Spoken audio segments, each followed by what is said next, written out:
Bienvenidos, queridos estudiantes, a esta quinta semana de actividades que va del 8 al 12 de junio.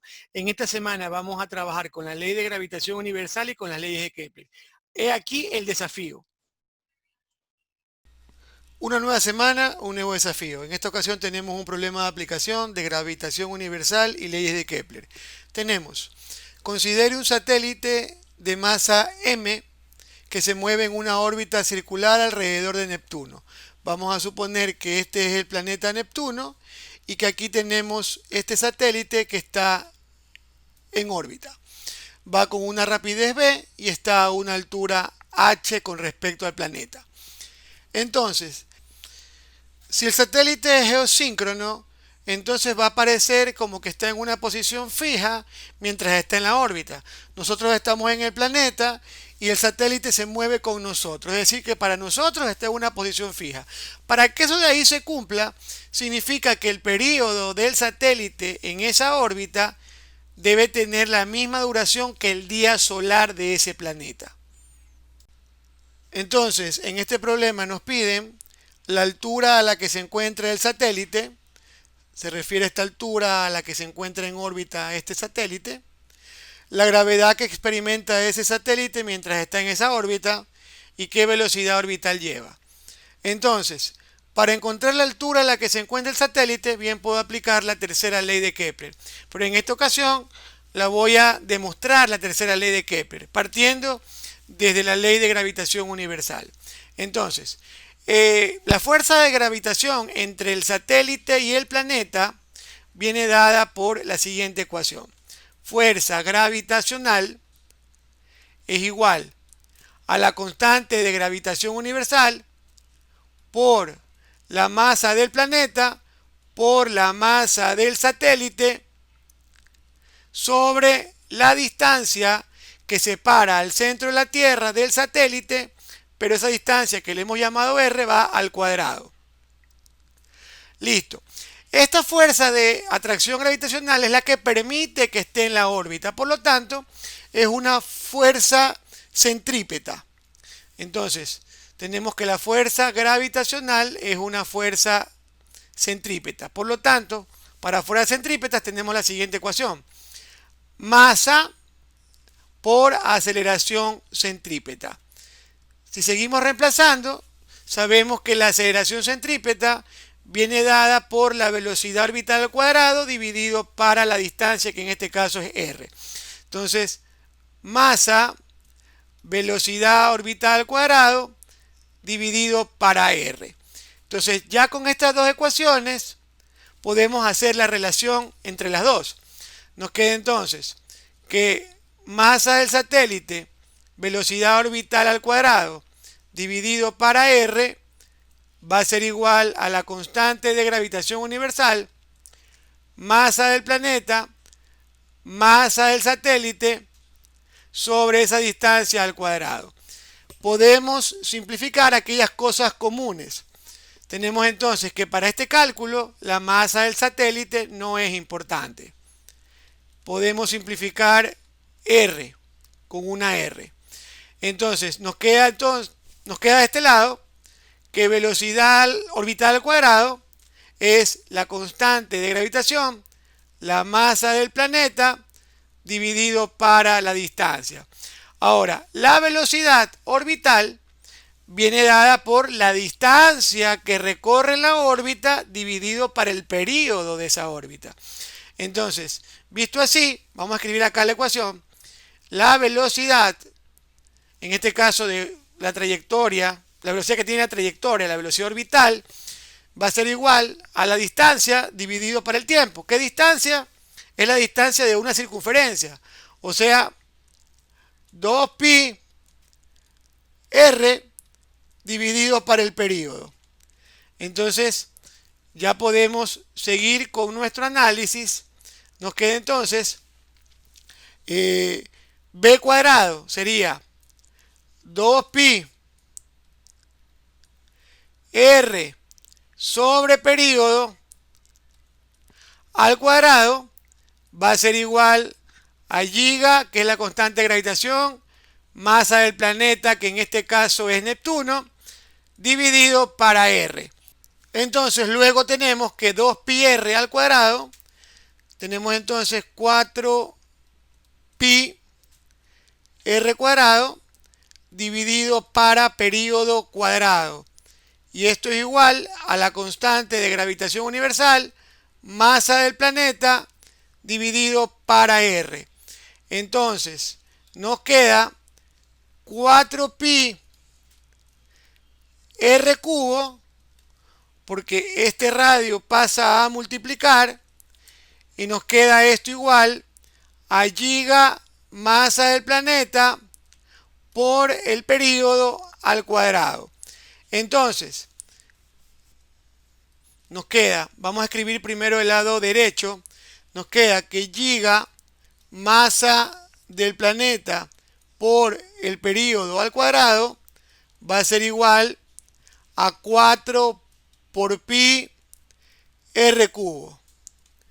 Tenemos entonces que período al cuadrado es igual a 4π dividido para la constante de gravitación y la masa del planeta. Esta expresión pasó a dividir. Y esto por r al cubo. Entonces hemos demostrado la tercera ley de Kepler, donde el período al cuadrado es proporcional al radio de la órbita al cubo. Entonces estamos listos para encontrar el radio de la órbita. Tenemos entonces que podemos reemplazar los valores. Tenemos que el radio de la órbita al cubo va a ser igual a la constante de gravitación, masa del planeta, por el período al cuadrado, dividido para 4π cuadrado. Tenemos entonces que radio de la órbita al cubo va a ser igual, ya podemos reemplazar. Constante de gravitación, me la da el problema, 6.67 por 10 a la menos 11 newton metro cuadrado kilogramo cuadrado. Luego la masa del planeta, sabemos que es Neptuno, la busco en la tabla, tenemos 1.03 por 10 a la 26. Esa sería la masa del planeta. Extendemos la línea de división. Período. El período del satélite debe coincidir con la duración del día solar en ese planeta, pues para que nos parezca como que no se mueve el satélite. Entonces tenemos 16.10 horas. Ese 16.10 horas tengo que pasarlo a segundos. Es decir, que voy a poner 16.10 y voy a multiplicar esas horas por 3600 y este periodo al cuadrado dividido para 4π cuadrado. Entonces, esto me va a quedar que r cubo va a ser igual un r cubo de 5.84 por 10 a la 23 metros cúbicos, porque es radio al cubo. Entonces, si queremos el valor del radio orbital, le sacamos raíz cúbica a ese valor. Es decir, si queremos el radio, a este valor le sacamos raíz cúbica. Nos queda entonces, pongamos todo el valor, 83, 61, 54, 80.89 metros. Es decir, que tenemos 83.615.480.89 metros. Tenemos entonces, si lo quieren poner en notación científica, 8.36 por 10 a la 7 metros. Es decir, 86.615.480.89 metros. Entonces, la primera pregunta pide la altura a la que se encuentra el satélite. Esa altura es con respecto al planeta. Yo acabo de encontrar el radio de la órbita. Entonces, si quiero la altura a la que está el satélite, simplemente al radio que acabo de encontrar de la trayectoria, radio de la órbita, le quito el radio del planeta. Entonces, tenemos que el R de la órbita está en notación científica, 8.36 por 10 a la 7 menos 2.21 por 10 a la 7. 2.21 por 10 a la 7. Veamos cuánto nos queda esta operación para H. Entonces nos queda 61.500.000 metros. Ya podemos registrar esa respuesta. Tenemos entonces 61.500.000 metros. Podemos dejarlo así o podemos agregarle .00, pero no hay ningún problema. Podemos dejarlo de esa manera. Listo. Aquí en este momento vale la pena hacer una acotación. Cuando se trabaja con cantidades grandes como la altura a la que se encuentra un satélite o el radio orbital de un satélite, no hace mayor diferencia ponerle decimales o no, puesto que es una cantidad muy grande. Sin embargo, cuando nos toque encontrar la gravedad que experimenta el satélite, por ser una cantidad con un valor pequeño, voy a tener en cuenta este asunto de los dos decimales.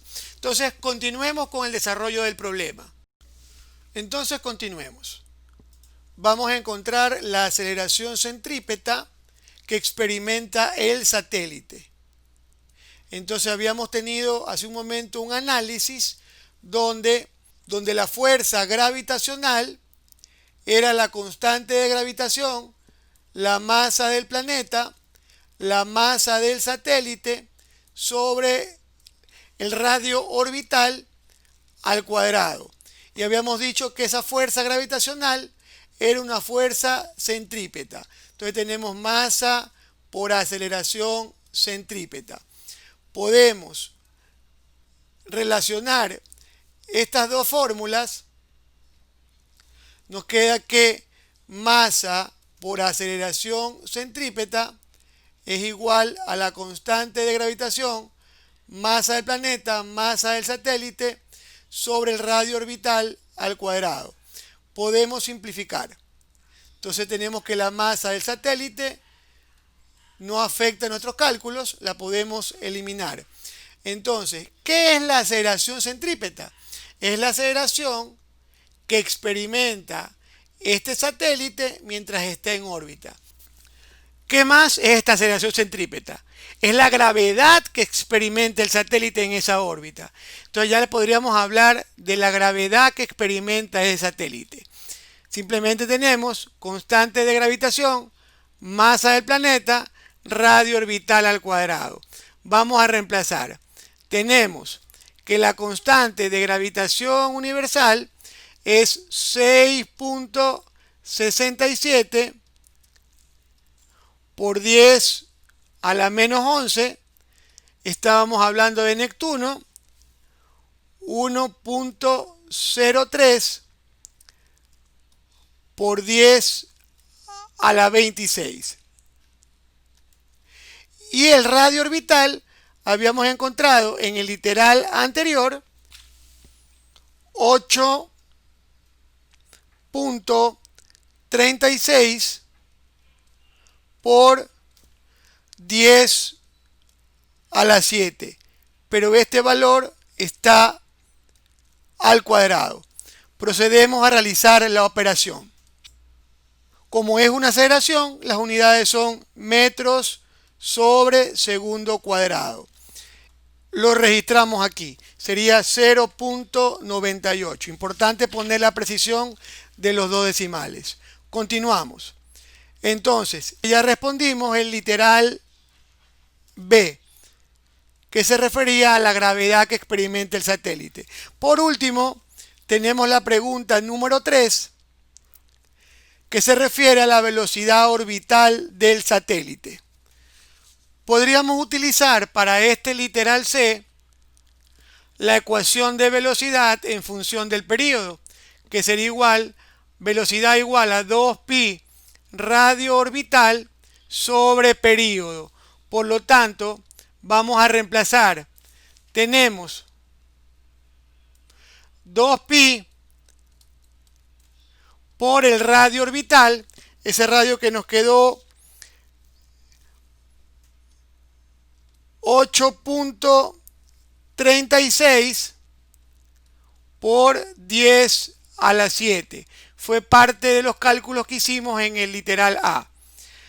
Dividido para el período. El período, en este caso, en este problema del satélite geosíncrono, se refiere a la duración del día solar, que era 16.10 horas.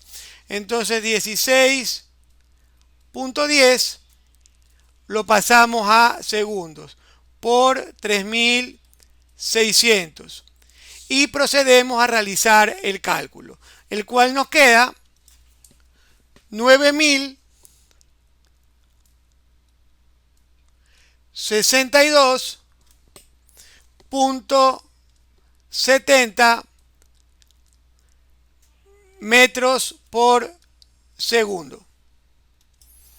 Procedemos a registrar ese valor. Entonces tenemos 9062.70 y estamos listos para comprobar si hemos superado el desafío. Ponemos enviar y terminar. Revisemos y efectivamente tenemos las respuestas correctas. Ahora, por mi experiencia con sus ejercicios del problema anterior, es importante que sepan que la revisión está todo momento activa. Es decir, que si en este momento aquí le marca error, usted puede poner el mouse en la caja de texto y comprobar sus respuestas. Si se da cuenta, como era una cantidad grande, lo que le dije hace un momento, no era importante o no era necesario poner los decimales. Estoy dentro de la tolerancia porcentual de la respuesta esperada con respecto a mi respuesta. Entonces, hemos superado el desafío. Igual que la vez anterior, usted dispone de 3 intentos para superar este desafío, que es un problema de aplicación del satélite geosíncrono. Mucho éxito esta nueva semana de labores.